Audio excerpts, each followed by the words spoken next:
So this is what we're gonna do. We're gonna make my famous golden eggs, but we're gonna make them twice. Once we're gonna do it perfectly, everything measured out and room temperature. The second time, we're gonna make it cold, not room temperature. And we're gonna see what the difference is. What will happen? Spoiler alert, nothing good.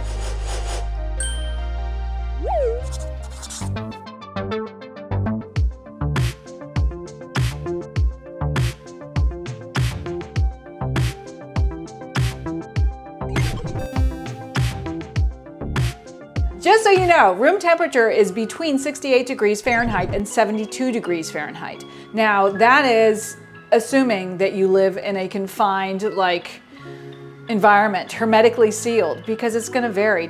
Here in Vermont, 60 degrees, 65, I think would be like a warm winter temperature. And summer, depending on where you are, if you don't have air conditioning, a lot hotter than that. Or a lot colder if you're in an air-conditioned, or aircon, as some people say, environment. But it is important in your baking because those ranges of temperature between 68 degrees Fahrenheit and 72 degrees Fahrenheit will change everything if you are too warm or too cold. It's like it's a literal ingredient in the recipe itself. Room temperature, as I said, between 68 and 72 degrees, so let's check, let's make sure. This one is exactly 72 degrees. That includes the milk as well if it's in the recipe. This is at 72, great. And the eggs, which I have left out. They should be room temperature. Let's start by creaming the butter and sugar. 1 stick, 113 grams of butter, room temperature, with 1 cup of sugar. And now we're gonna cream them together. It's a process of essentially punching holes in that butter with the sugar.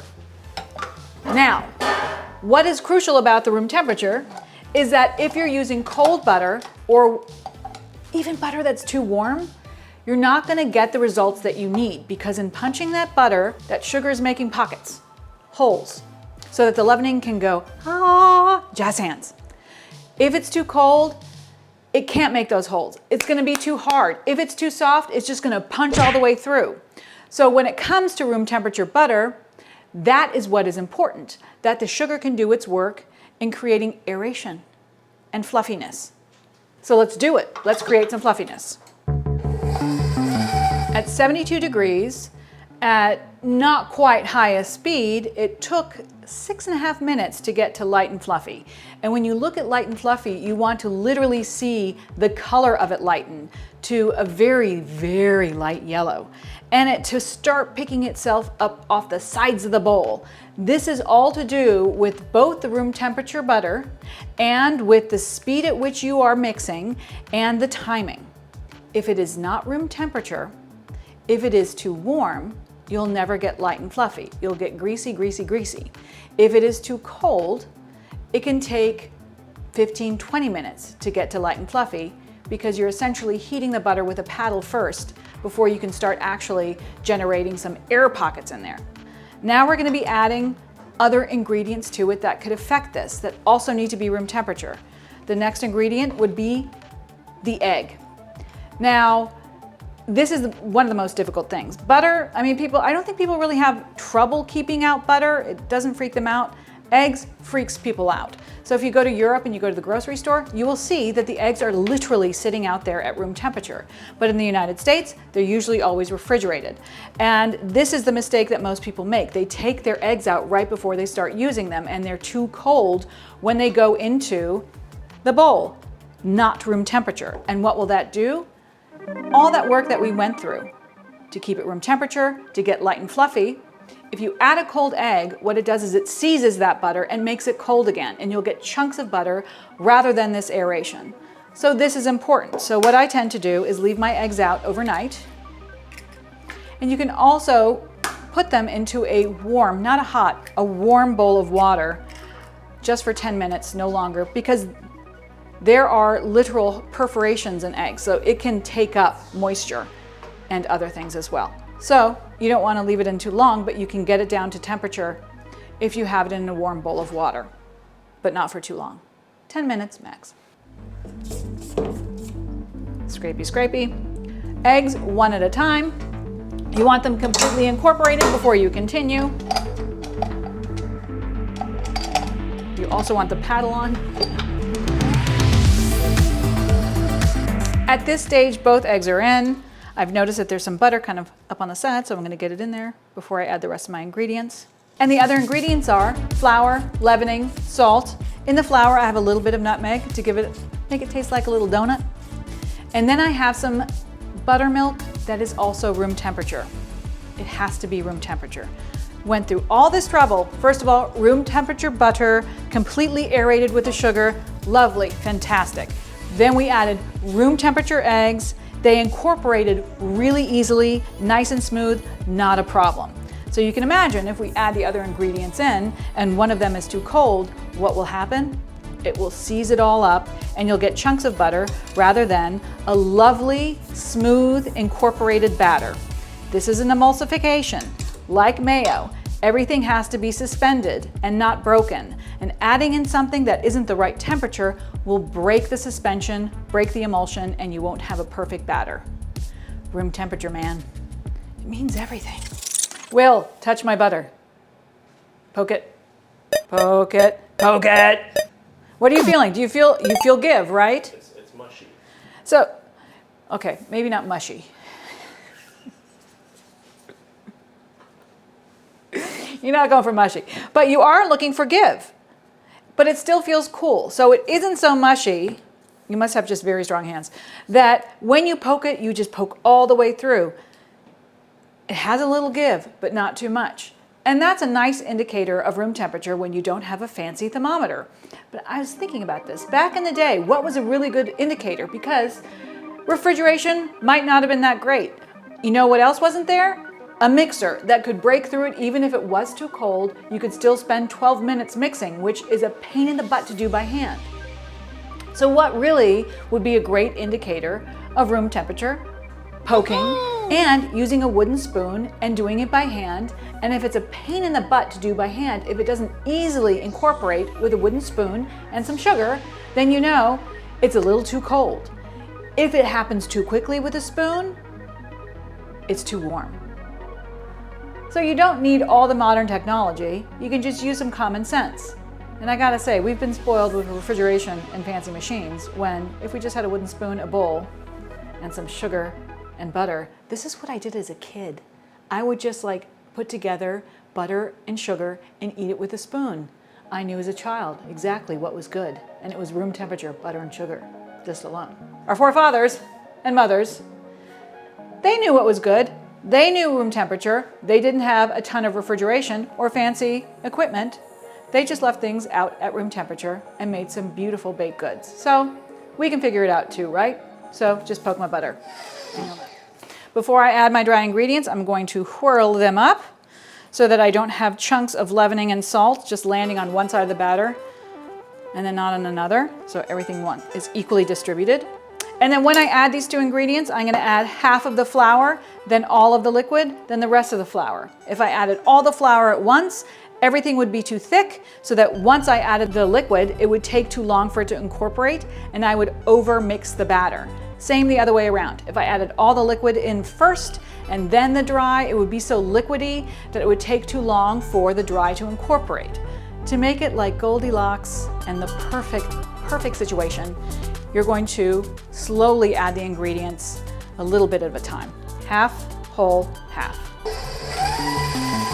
Not all, the rest.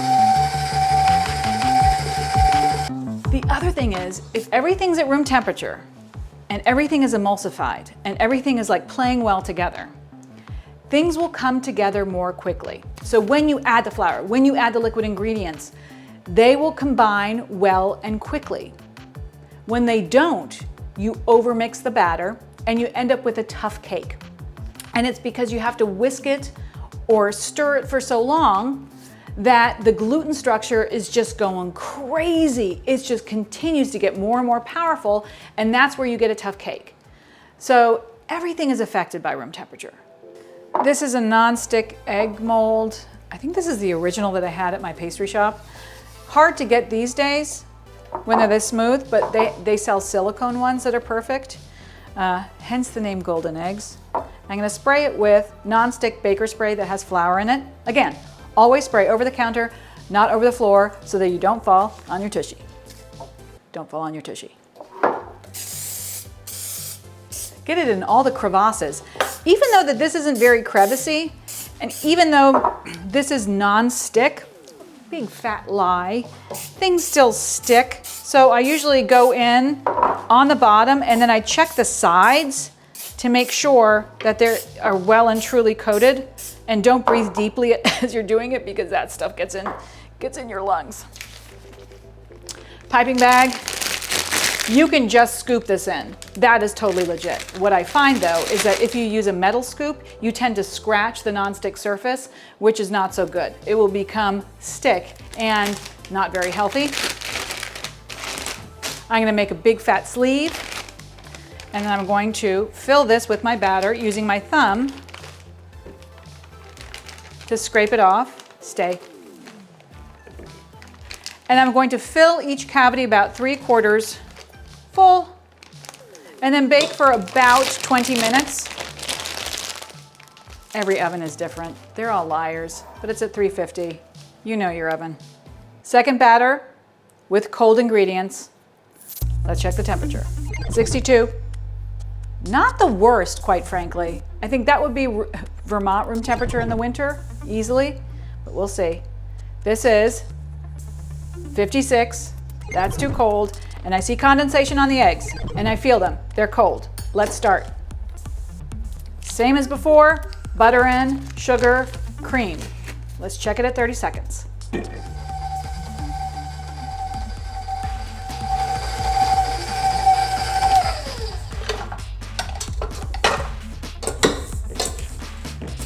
"30 seconds at room temperature was homogeneous and smooth and wet sandy. This is chunky. This isn't even homogeneous.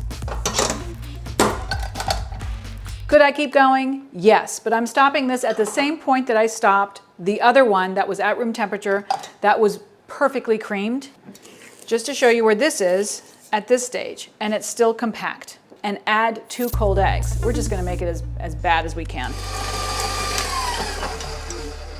The difference I'm seeing adding cold eggs to not well creamed butter is that now there are just chunks of butter just riding around in there. And it would be pretty stinking hard to get rid of them because there's nowhere to go. Well, there's nowhere to go but the oven, because that's where we're going to be going. And I'm going to be adding, in the same way I did before, flour, half of the flour, the liquids, which is cold in this instance, all at once, and then the rest of the flour. Let's see what this looks like, shall we? There we go. Let's give you a fighting chance.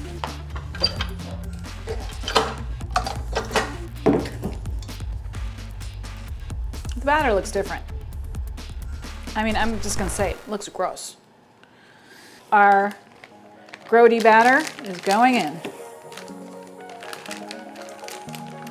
Not gonna lie, this is still gonna be delicious. Not as delicious, but it's still gonna be stinking good.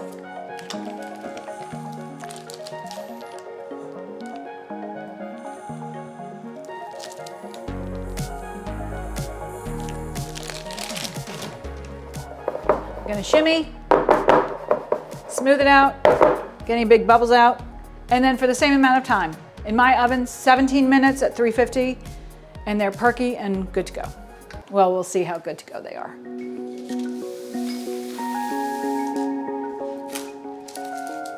Finishing touches. Brush with some melted butter. At the bakery, I would just dunk them in butter. I wouldn't even brush them. So totally up to you.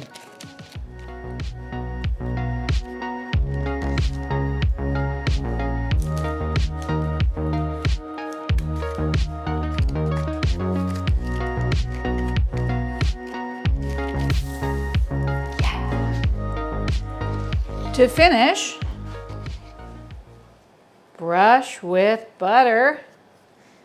And if we're being honest here, because you're thinking this too, they both look stinking delicious. Shall we crack them open? Are we ready? So these are room temperature This was colder than. Let's see what happens.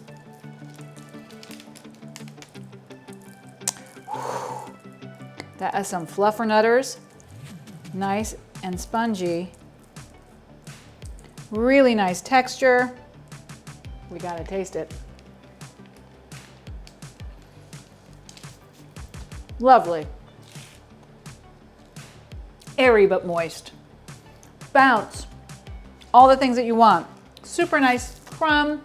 Okay, so let's check. Let's see if there's any difference in this one. Oh, it actually feels real nice.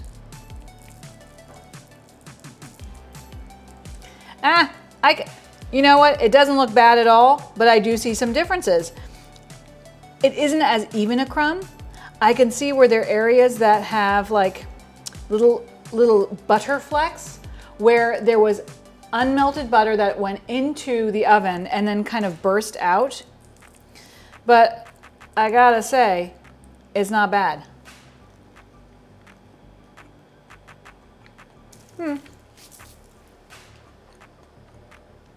It's in the pie hole. I can really tell the difference. It tastes greasy, and not greasy in a terrible way, but it definitely doesn't have that aerated, light, fluffy texture. Grab it. Let me take another bite.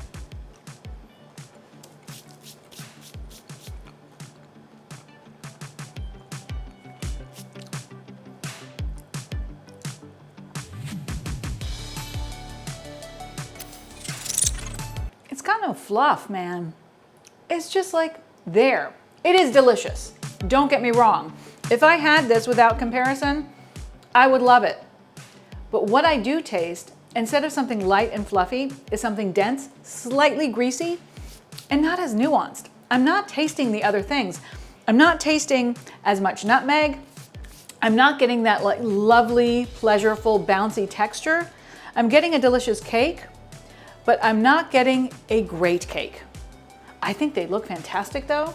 And I think that if you serve these and no one knew any better, they would adore them. But honestly, this is the superior bake. This is just texturally and taste-wise a better cake. This is the room temperature cake. And that's why you want to bake with room temperature ingredients if the recipe says to bake with room temperature ingredients. Yeah, that's really different.